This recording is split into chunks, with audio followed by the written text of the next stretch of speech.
Dahil daw sa ekstraordinaryong pagtaas ng presyo ng bigas at hindi dahil sa kakulangan ng supply kaya nagdeklara ng food security emergency sa bigas. Yan ang paglilinaw ngayong umaga ng Department of Agriculture kasunod ng deklarasyon kahapon ng food security emergency. Sa bisa ng Department Circular No. 3 Series of 2025, pinapahintulutan ng DA ang National Food Authority na ilabas ang buffer stock nito ng bigas.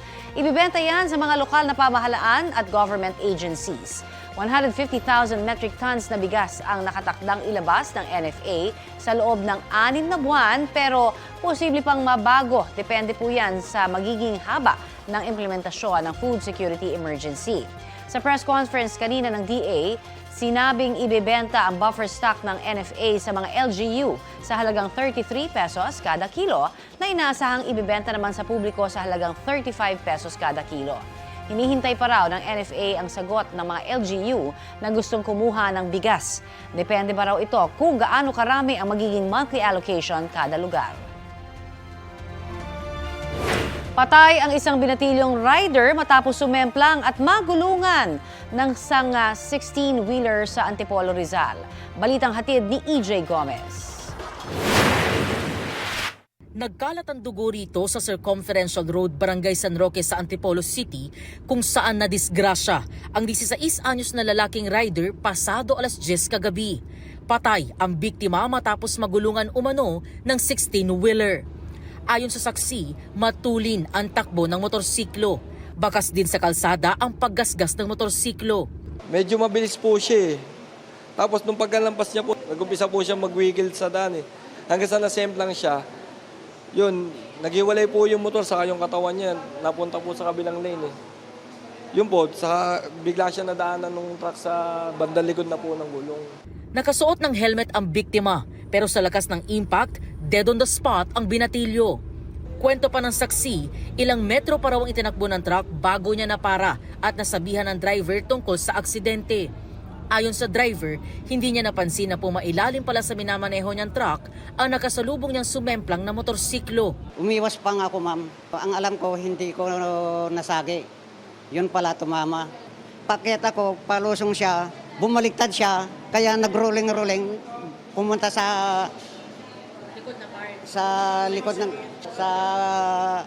likod ng gulong ko sa trailer bed. Kaya nasagasahan.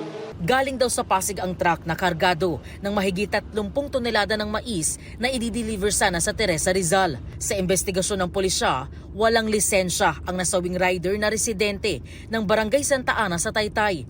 Pauwi na sana ang binatilyo matapos kumain kasama ang ilang kaibigan ayon sa kanyang kaanak. Masakit eh, bilang pinsan. Parang hindi na makakilala yung jury. Panawagan lang po namin sa kamag-anak niya ba, na pananagutan niya yung mangyari. Humihilingi po ako ng dispensa at hindi ko naman po sinasadya. Katulad ko rin, meron din akong anak na nasagasahan na doon. Kaya humihingi po sa mga pamilya na papatawarin. Nakadetain ang truck driver sa custodial facility ng Antipolo Component City Police Station. Maharap siya sa reklamong reckless imprudence resulting in homicide and damage to property. EJ Gomez, nagbabalita para sa GMA Integrated News.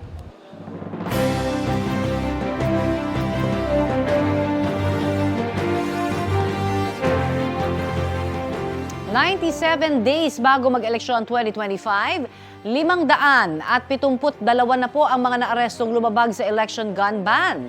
Batay po yan sa monitoring ng PNP as of February 1. Karamihan pa rin sa mga nahuli ay sibilyan. Meron ding naarestong isang pulis, 4 na sundalo at isa pang taga-ibang law enforcement agency. 4 na security guard, isang appointed government official at isang banyaga. Mahigit 500 armas naman ang nakumpiska ng pulisya. Paalala po, umiiral ang election gun ban hanggang June 11, kaya kahit registered ang inyong armas at may permit kayong dalhin ito sa labas ng bahay, huhulihin pa rin po kayo kung walang exemption mula sa COMELEC. Balikulungan ang isang lalaki matapos umanong tangayin ang isang nakaparadang motorsiklo sa Maynila. Nakuhanan din siya ng baril at bala. Tumanggi siyang magbigay ng pahayag. Balitang hatid ni Jomer Apresto. Nagmistulang eksena sa pelikula ang habulang ito sa pagitan ng isang lalaki at 6 na pulis sa bahagi ng Santa Cruz, Maynila. Ang hinahabol ng mga otoridad, karnaper daw na nagtangay ng motorsiklo ng 19 anyos na babae. Base sa salaysay ng biktima sa pulisya, bibili siya sana sa isang pharmacy sa Fugoso Street nitong linggo nang mangyari ang karnaping.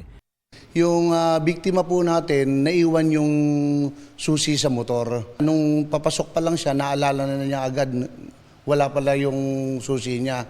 Nang babalikan na niya ang kanyang motor, nakasakay na ang sospek na mabilis na tumakas. Napasigaw ng saklolo ang biktima. Sakto naman na nagsasagawa ng anti-criminality campaign sa lugar ang Alvarez PCP.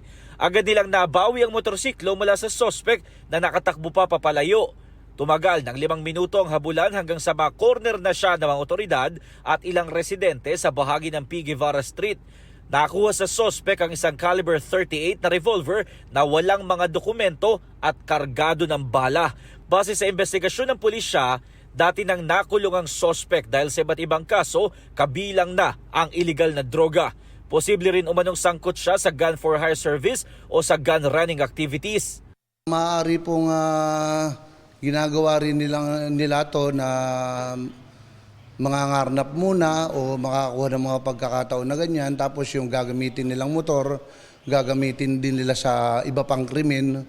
Nasa kustodiya na ng Santa Cruz Police Station ang suspect na mahaharap sa reklamong paglabag sa Comprehensive Law on Firearms and Ammunition, paglabag sa Omnibus Election Code o gun ban at karnaping. Tumanggi siya magbigay ng pahayag. No-comment po ako dyan, sir. Sa korte na lang po ako magpapaliwanag, sir. Jomer Apresto nagbabalita para sa GMA Integrated News. Patuloy na binabalot ng lamig ang ilang bahagi ng bansa dahil sa hanging amihan. Apektado po nito ngayon ang Northern at Central Luzon ayon sa Pag-asa. Easterlies naman ang umiiral sa iba pang bahagi ng bansa. Naitala ang 16 degrees Celsius na minimum temperature sa Baguio City, 17.4 degrees Celsius sa La Trinidad, Benguet, habang 24.4 degrees Celsius dito sa Quezon City. Dahil din po sa amihan, maalon ngayon at delikadong pumalaot ang maliliit na sasakyang pandagat sa mga baybayin ng Ilocos Provinces. Batanes at Cagayan, kasama na po ang Babuyan Islands. Malaking bahagi ng bansa ang muling makakaasa sa maayos na panahon maliban sa ilang panig ng Northern, Central at Southern Luzon na posible pong makaranas ng light to moderate rain sa mga susunod na oras. Uulanin din ang ilang bahagi ng Visayas at Mindanao base sa rainfall forecast ng Metro Weather. Mababa naman po ang tsansa ng ulan dito sa Metro Manila. Tumaas po ng halos 21 pesos ang presyo ng ilang karneng baboy sa mga pamilihan sa Metro Manila sa buwan ng Enero. Sa datos po ng Department of Agriculture nitong January 27 hanggang February 1, nasa 377 pesos na po ang kada kilo ng kasim mula sa 356 noong unang linggo ng Enero. Mahigit 35 pesos naman ang itinaas ng presyo ng liempo nitong Enero. Pag-aaralan na po ng ahensya kung bakit mataas pa rin ang presyo ng baboy kahit mababa naman ang farm gate price nito. Maari daw na may nananamantala. Mungkahi naman po ng Samahang Industriya ng Agrikultura o SINAG, dapat na ring lagyan ng maximum suggested retail price ang baboy sa Metro Manila. Sa huling daily monitoring ng DA, nito pong February 1 sa ilang pamilihan sa Metro Manila, nasa 230 hanggang 290 pesos ang kada kilo ng frozen kasim. 280 hanggang 350 pesos naman ang kada kilo ng frozen liempo. Mas mahal naman ang hindi frozen, nasa 340 hanggang 420 pesos ang pork ham o kasim. Habang ang pork belly o liempo, 380 hanggang 480 pesos ang presyo.